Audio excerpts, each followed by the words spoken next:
ces épaves ont été difficiles effectivement techniquement à retirer parce qu'elles sont situées dans des vallons encaissés et difficilement accessibles depuis la chaussée par des véhicules. D'autre part, le poids des épaves aussi, qui sont remplies de sédiments. Voilà, un véhicule fait 1,5 tonne et lorsqu'il est rempli de sédiments, peut aller jusqu'à 2,5 tonnes. Or, les hélicoptères ne peuvent transporter que 900 kg et donc il faut les découper avant de les transporter.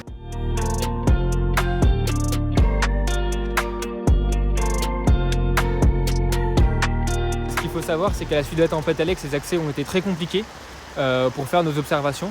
Et puis effectivement, dans ces vallons encaissés, les épaves peuvent se positionner dans des rochers, etc., qui ne sont pas forcément visibles depuis la route.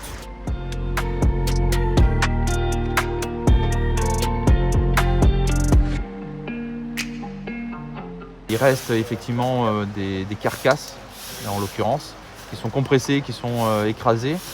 Ça fait des soucis, on va dire, d'un point de vue pollution, effectivement, d'un point de vue risque pour les personnes qui gravitent à l'intérieur, comme les kayakistes par exemple, ce que je disais.